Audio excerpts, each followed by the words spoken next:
Bonsoir et bienvenue dans le 7-8 Sport. Merci de nous avoir rejoints et maintenant le sommaire. Rugby en première série, Montigny-Bretonneux a réalisé la bonne opération du week-end en s'imposant face à Alfortville sur le score de 19-14. Les Igny-Montins reviennent à un petit point du leader Saint-André. Tir subaquatique, coup de projecteur aujourd'hui sur la nouvelle championne de la discipline Nelly-Anne Pied. À seulement 16 ans, elle collectionne les titres et les records. Son portrait est à suivre dans cette édition. Basket, un derby à ne pas manquer. En National 3, le SC Trappes Saint-Quentin-en-Yvelines reçoit ce samedi à 20h le Chénet Versailles. Entretien avec le président des Trappistes, Jacques Michelet. Et puis en fin d'émission, nous reviendrons sur les résultats du week-end.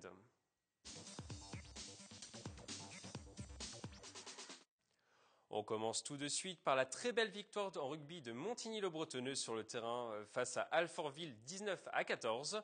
Lors de la 13e journée de première série, les Igny-Montins, 3e de première série, avant le coup d'envoi, ont serré les dents pour s'imposer de justesse face au deuxième.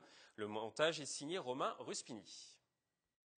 Des essais, de la tension, du rythme et du suspense, les Verts de Montigny-le-Bretonneux et les Bleus d'Alfortville se sont livrés un duel de haut vol au stade Roger Coudert lors de la 13e journée de première série. Une confrontation qui s'est soldée par une belle victoire des Igny-Montins sur le score de 19-14. C'est un sentiment de choses accomplies, quelque chose qu'on a travaillé toute la semaine. C'est un match qu'on avait coché déjà sur le calendrier depuis début janvier. Et on s'est entraîné sérieusement mardi soir, jeudi soir pour ce match. Et on a mis en application ce que nous ont dit les coachs et ça a bien marché, plutôt bien marché, même si on a eu peur plusieurs fois, mais ça a bien marché au final. Une victoire et de la casse, la civière était de sortie ce dimanche au stade Roger Coudert dans ce match engagé. Il y a eu notre capitaine qui se fait sûrement une fracture du tibia, et on attend les nouvelles. Et c'est sûr que c'est un gros handicap pour nous. Il y a notre troisième ligne aussi qui a pris un gros œuf à l'œil, on va voir ce que ça donne. Mais c'est sûr que quand on a des victoires comme ça, il y a toujours de la casse, mais on a un réservoir assez important qui nous permet d'aligner des belles équipes quand même tous les dimanches. Avec 7 victoires consécutives, Montigny-le-Bretonneux ne peut plus se cacher. Le club coaché par Cyril Murier s'est positionné comme l'outsider numéro 1 pour la course à la montée en promotion d'honneur. On espère, c'était une étape nécessaire pour une éventuelle montée. Et malheureusement, on leur reste le point de bonus défensif, mais c'est une étape. On a encore 2 gros matchs très importants à Gouet la semaine prochaine et dans 2 semaines ici contre Saint-André. Et il faudra mettre la même envie et la même implication. Pour réaliser son objectif, Montigny-le-Bretonneux devra se méfier de Gouet, 4e du classement ce dimanche à l'extérieur. La victoire est impérative pour continuer de rêver à la montée.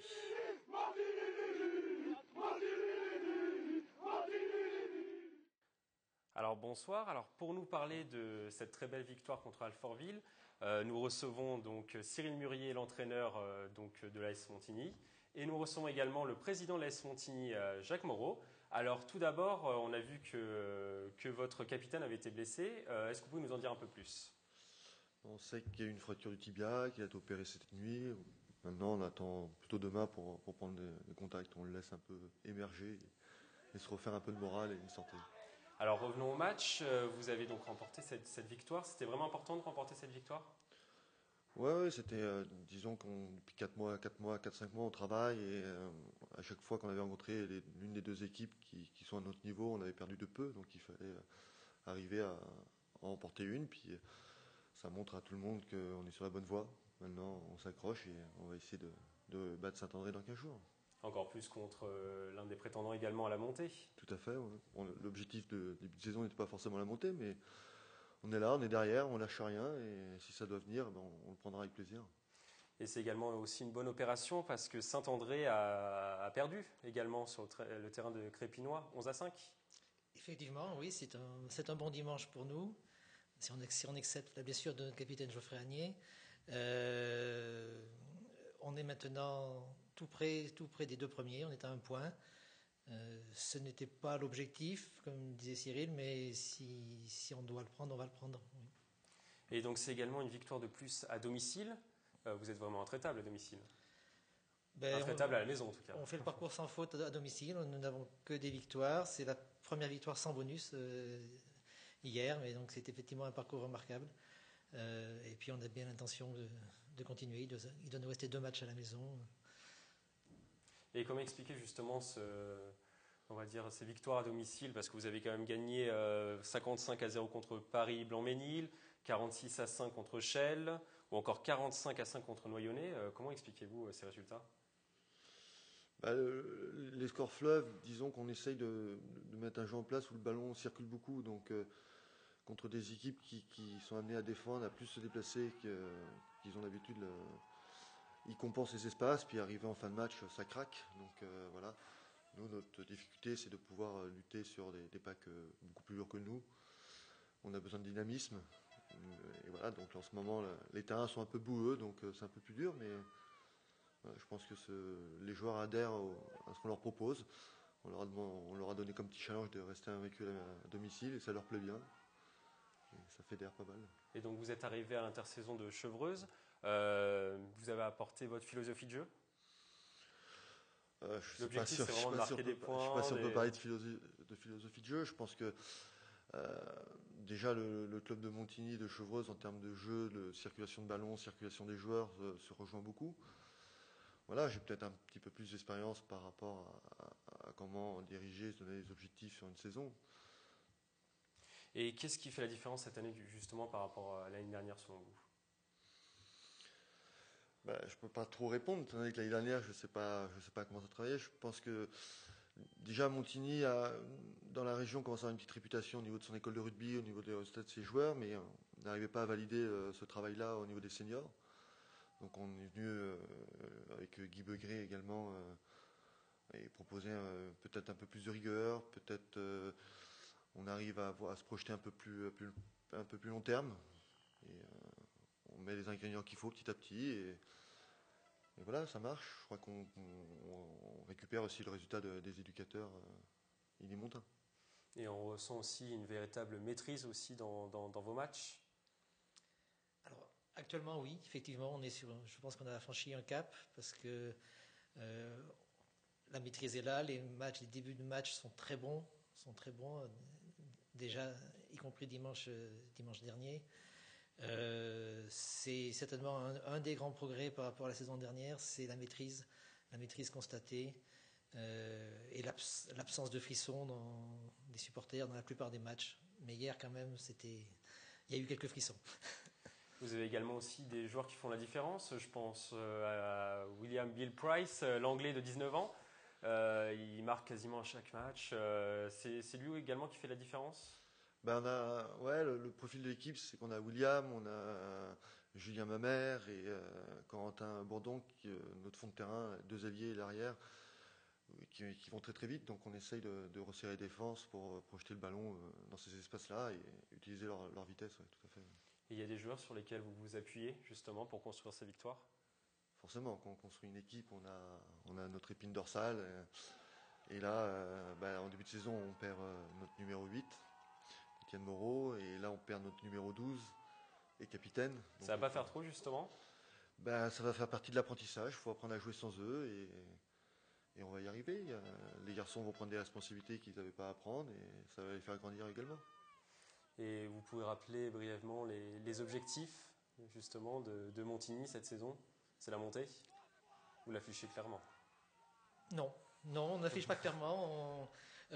C'était clairement vous en rapprochez. C'était clairement de se qualifier pour le championnat de France. Il faut être dans les 3 premiers. Aujourd'hui, on a 15 points d'avance sur le 4e. Donc, même si on reste prudent, on peut être confiant sur cet objectif. La montée est compliquée. Il n'y a que le premier qui monte. C'est très aléatoire. On traîne un peu comme un boulet, une défaite au premier match qui risque de nous coûter cher en fin de saison si nous ne montons pas. Donc on va, selon la formule consacrée, on va essayer de gagner tous les matchs qui nous restent. Et puis il faudra qu'il y en ait un qui fasse un faux pas. Voilà. Vous avez vos chances en tout cas. On a nos chances. Il y a 2 mois, on était à 10 points du premier. On n'est plus qu'à 1 point. Et justement, qu'est-ce qui peut arrêter Montigny, selon vous? Personne. Personne? Non, si, un peu de décompression. Par exemple, hier, on fait un match dans l'engagement très, très important. En termes d'émotion, c'était aussi important pour les joueurs. Donc, il peut y avoir un relâchement, il peut y avoir un jour sans, Là, on est un peu moins dans le combat, donc ça réussit moins bien, les joueurs en face scorent, on peut s'énerver. Voilà, je pense qu'il faut qu'on réfléchisse sur 2-3 saisons, mettre une base et les joueurs vont évoluer naturellement. Merci Cyril Murier d'être passé Merci sur à ce vous. plateau. Merci également à Jacques Moreau. Et maintenant, on passe à une discipline méconnue, le tir subaquatique.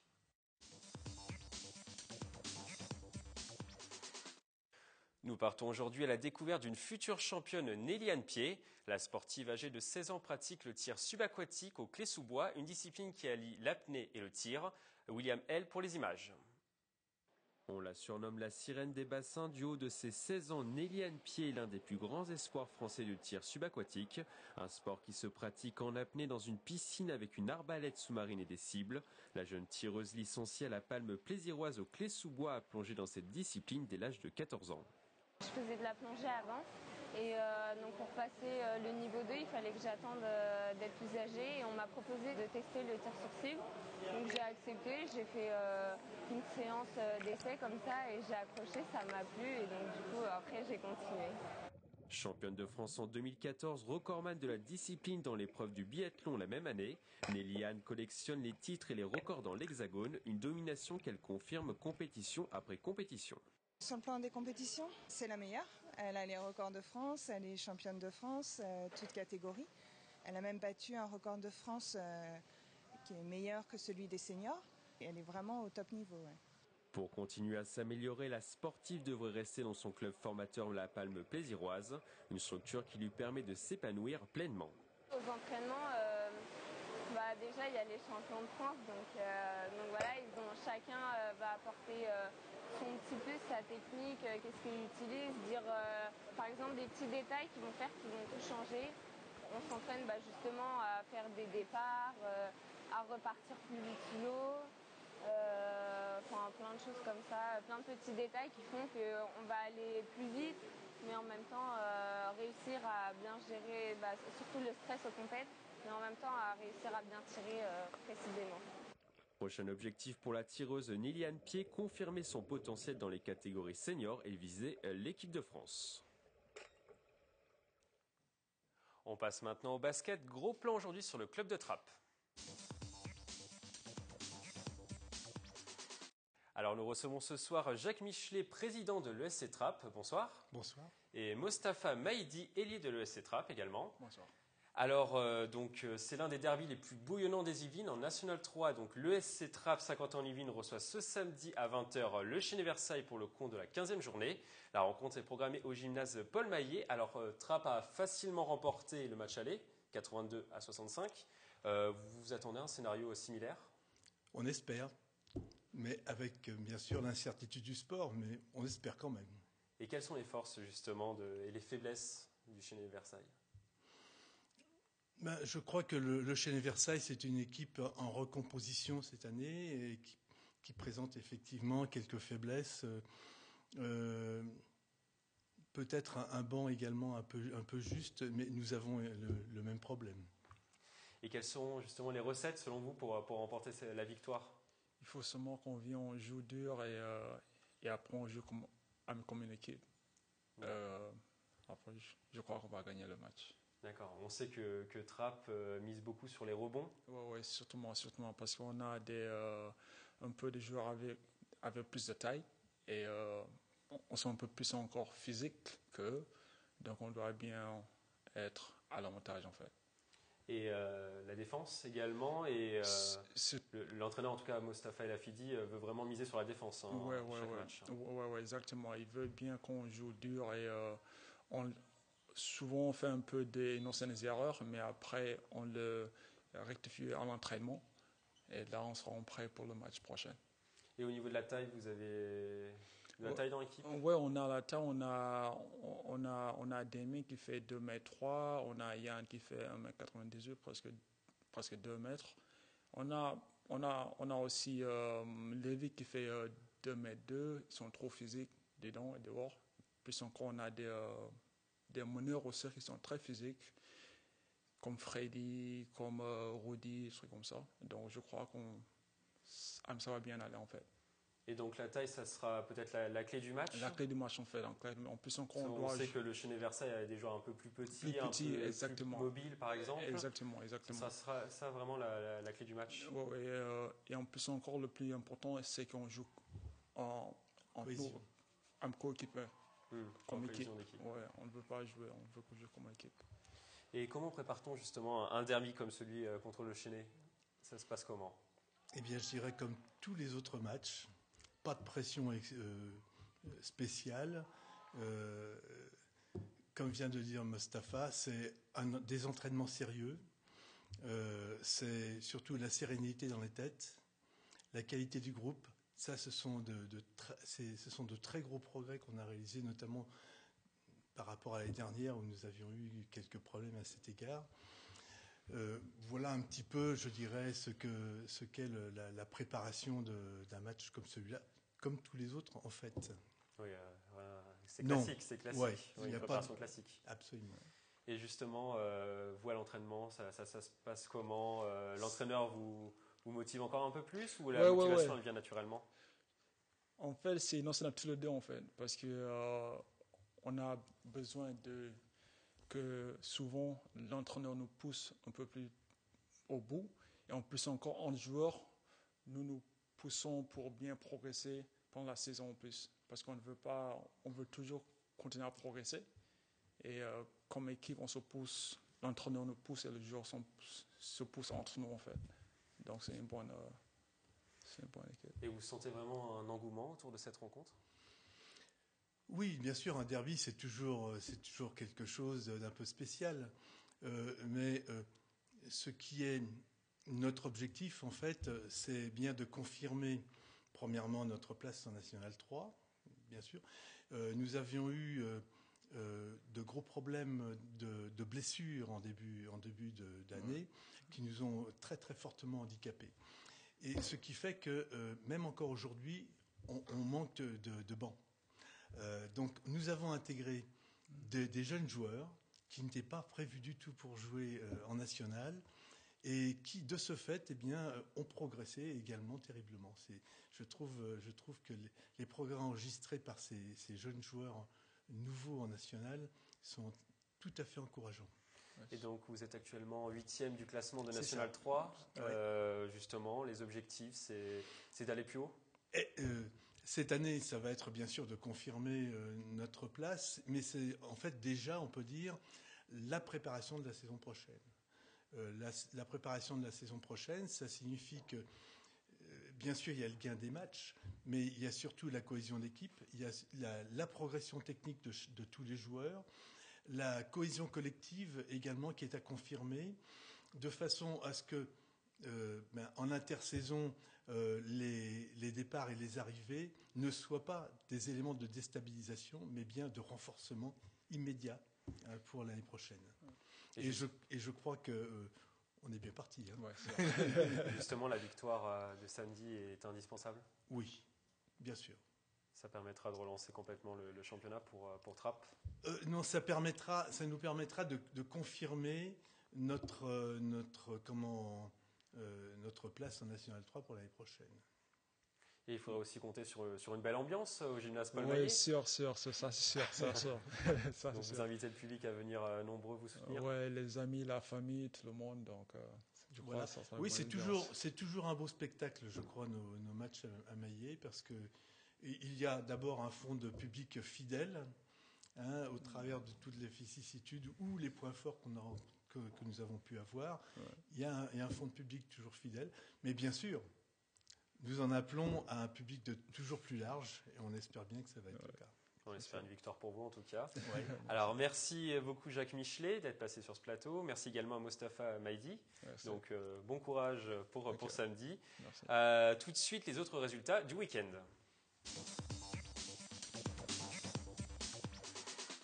C'était l'événement à ne pas manquer ce week-end pour les passionnés de judo. Montigny-le-Bretonneux a organisé samedi et dimanche le championnat régional par équipe senior au gymnase la Doumègue, une compétition qui a réuni près de 700 judokas venus de toute l'Île-de-France.